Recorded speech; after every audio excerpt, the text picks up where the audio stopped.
Mungkin nggak yang dilantik Amin? Nggak mungkin. Yang dilantik Pak Anies nggak mungkin. Mungkin nggak yang dilantik Pak Ganjar? Nggak mungkin, karena mereka adalah peserta yang kalah.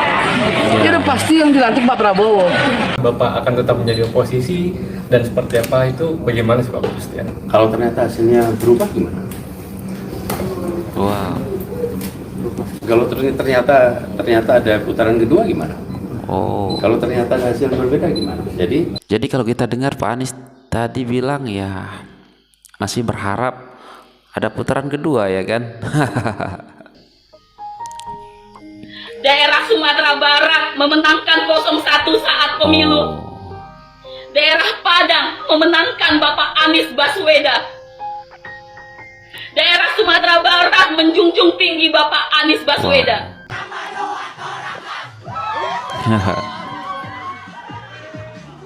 Yang depan Prabowo, yang depan Prabowo.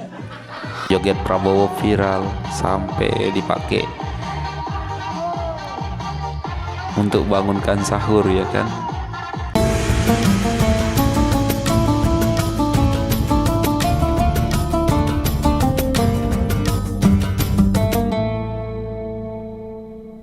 Televisi, silahkan. Mau angket, silahkan. Mau makzulkan, silahkan. Mau apapun, silahkan. Katanya demokrasi, katanya kekuasaan di tangan rakyat, silahkan. Dan itu nggak akan merubah hasil. Nih ya, berdasarkan undang-undang tanggal 20 Oktober 2024, Presiden Jokowi selesai masa tugasnya. Itu undang-undang yang nggak bisa diperpanjang, nggak bisa diperpendek, nggak bisa diapa-apain. Itu undang-undang berlaku. Terus hari itu kalau nggak ada yang dilantik, apa yang terjadi? Pecah nih negara dong, nggak ada kekuasaan dong. Mungkin nggak yang dilantik Amin? Nggak mungkin. Yang dilantik Pak Anies nggak mungkin. Mungkin nggak yang dilantik Pak Ganjar? Nggak mungkin, karena mereka adalah peserta yang kalah. Ya udah pasti yang dilantik Pak Prabowo. Pak elit udah tahu. Pak elit udah tahu semua urusan ini. Tapi mereka masih terus goyang-goyang. Biar apa? Biar kelihatan masih kerja sampai akhir. Biar tidak mengecewakan para bohir. Biar tidak mengecewakan para penyandang dana. Tentang isu yang ramai saat ini, apabila dipaksakan sekali putaran maka akan terjadi kekisruan. Siapa yang ngomong? Banyak di. Nggak ada yang ngomong begitu kecuali lu kali. Nggak ada yang begitu. Nah, ini kan apa kemenangan Prabowo, Bang? Mau curangnya berapa? Nih saya kasih tahu ya teman-teman yang masih punya pikiran sedikit aja deh, pikiran jangan banyak-banyak. Ada berapa sih TPS? 820.310 TPS. Seluruh Indonesia. Seluruh Indonesia. Terus mau bilang apa? Mau bilang curang? Oke, curangnya berapa? 1000 TPS. Ambil semua buat Amin. 2000 ambil semua buat Ganjar. 5000 TPS ambil semua curangnya. Sono semua ambil semua. Suaranya ambil semua. Tidak akan mengurangi persentase Pak Prabowo. Kalau ada 8.200 TPS curang semua, itu baru mengurangi 1%. Kesimpulannya apa? Kalah-kalah aja. Oke, terkait perhitungan cepat ini kan Prabowo udah menang nih, Pak. Tanggapannya? Harapannya? Semua orang-orang intelektual yang masih punya pikiran, itu intelektual yang masih punya pikiran, siapapun orang itu pasti tahu quick count itu adalah sebuah metode yang diakui dunia. Kalau sekarang gini, quick count nggak dipercaya, KPU nggak dipercaya, saksi nggak dipercaya, Bawaslu nggak dipercaya, Timnas nggak dipercaya, Timses nggak dipercaya. Lu percaya siapa? Waduh, Babe Haikal ya, kasih paham lah semua wartawan-wartawan yang bertanya ya kan. Ya, hai, assalamualaikum warahmatullahi wabarakatuh. Apa kabar pada kalian semua? Saya harap kalian semua sehat-sehat selalu, murah rezeki, panjang umur, dan dijauhkan dari segala marbahaya. Amin amin ya robbal alamin. Ya benar ya kan, dari kubu 01 dan 03 ini ya selalu mengatakan curang ya kan. Dan benar juga kata Babe Haikal, ya TPS di seluruh Indonesia itu 800.000 sekian ya kan. Dan sekiranya ya contoh lah kan ya 10.000 lah misalkan gitu, ataupun 8.000 lah kan yang curang, 8.000 TPS, dan itu semua dikasih kepada Pak Ganjar ataupun Pak Anies ya kan, masih tetap menang Prabowo ya, karena itu masih mengurangkan 1% aja ya kan. Untuk suara Prabowo itu pun kalau semua 8.000 TPS itu, misalkan kecurangan di 8.000 TPS itu semuanya curang, dan kita kasih saja lah semuanya suara itu kepada Pak Ganjar ataupun Pak Anies, ataupun bagi dua lah dengan Pak Anies ya kan, masih tetap menang Pak Prabowo ya kan. Aduh. Dan benar juga ya kata Babe Haikal tadi. Babe Haikal bilang ya sebenarnya mereka-mereka yang di atas ini tahu sebenarnya ya kan, tetapi mereka-mereka ini koar-koar, wah pokoknya selalu koar-koar sebelum Pak Prabowo diumumkan menang, karena biar mereka-mereka ini kelihatan bekerja ya. Mungkin karena mereka-mereka ini ingin dilihat tetap semangat membela ya sang bohir ya kan. Oke lah, saya paham. Pak Anies tadi di dalam sempat Gimana bicara kalau soal bagaimana ada dalam demokrasi yang dua baik putaran? partai yang menang dalam pemilu harusnya menjalankan pemerintahan dan berada di dalam pemerintahan, sementara partai-partai yang kalah dalam pemilu Semua di dalam itu off the record ya. iya. Dan tidak bisa kutip juga. Iya, Pak. Cuma ini kan sebelumnya banyak juga masyarakat yang bertanya gitu, Pak.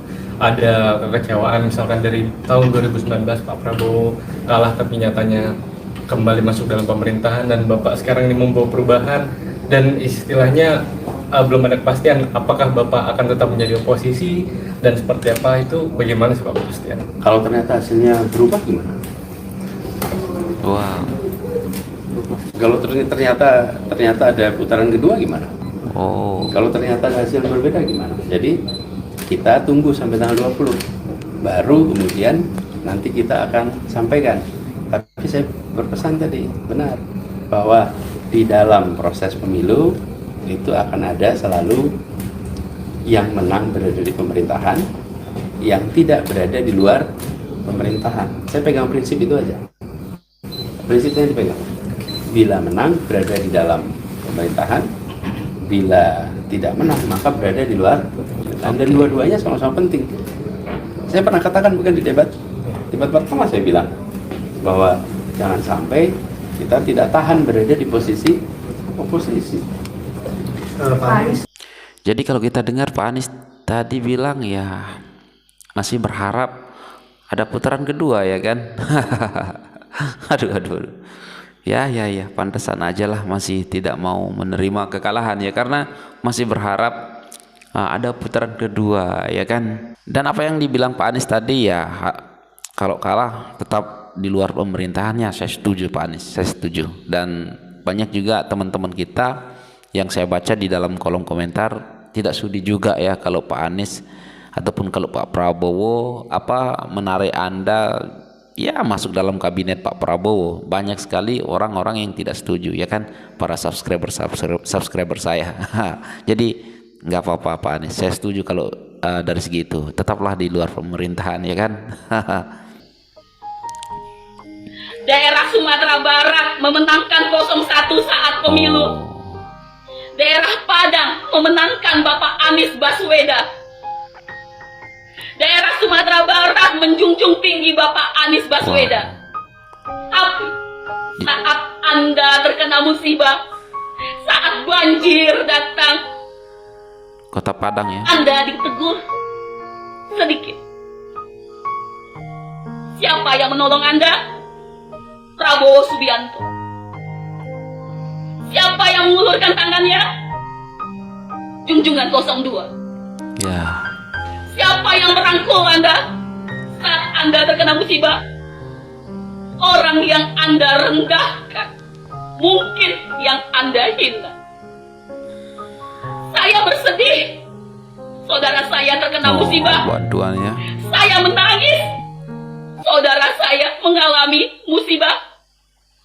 Tapi yang mau saya tahu adalah kemana orang yang Anda banggakan, junjungan Anda, yang Anda agung-agungkan. Apa sibuk dengan kegiatan dia? Live, TikTok. Oh. Yang turun langsung ke lapangan adalah Prabowo Subianto. Iya benar Yang juga ya. mengulurkan tangan dengan uang pribadinya adalah Prabowo Subianto. Padahal dia belum sah dilantik menjadi Presiden Republik Indonesia. 50. Sudah, jangan sesali keputusan yang sudah kalian buat. Sekarang saatnya mendukung Bapak Prabowo. Saatnya mendoakan Bapak Prabowo agar cepat dilantik, agar semua saudara-saudara kita yang mengalami musibah bisa dibantu oleh Bapak Prabowo. Iya. Salam toleransi untuk orang Padang. Selamat menunaikan ibadah puasa. Mohon maaf lahir dan batin berbuka puasa. Semangat. ya ikut berduka cita untuk Padang ya, orang-orang Padang yang kena musibah banjir ya kan. Jadi di sini ya memang benar ya kan, daerah Sumatera Barat ini adalah basis pendukungnya Pak Anies ya, pendukungnya 01. Dan di sini ketika daerah Sumatera Barat kena musibah ya, mereka hanya mengucapkan bela sungkawa saja ya kan. Tetapi beda dengan Pak Prabowo. Kalau Pak Prabowo langsung mengirimkan bantuan ya kan, dan katanya ini bantuan daripada uang pribadi Pak Prabowo. Nah kan sangat mulia, sangat gimana ya, aku pun nggak tahu lah mau ngomong apa tentang kebaikan kemuliaan hati Bapak Prabowo melihat rakyatnya ya, ataupun melihat saudara-saudara kita yang terkena musibah. Apalagi ini belum jadi presiden ya kan, apalagi kalau nanti sudah jadi presiden, luar biasa. Meskipun di tempat itu kalah total ya, Pak Prabowo kalah total, tetapi niat membantu Bapak Prabowo ini wow, luar biasa. Dan oke guys, dan mari kita akan saksikan video ya bulan puasa kan. Bulan puasa ini kan mesti ada selalu di Indonesia ini orang yang membangunkan sahur ya kan. Tetapi yang untuk tahun 2024 ini yang menarik, orang membangunkan sahur itu pakai lagunya Oke Gas ya.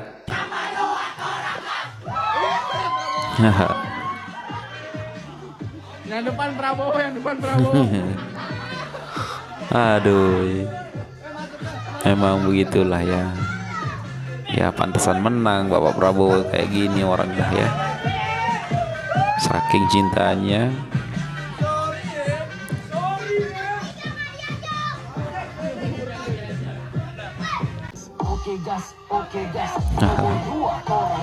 Wow, saking cintanya ini nih.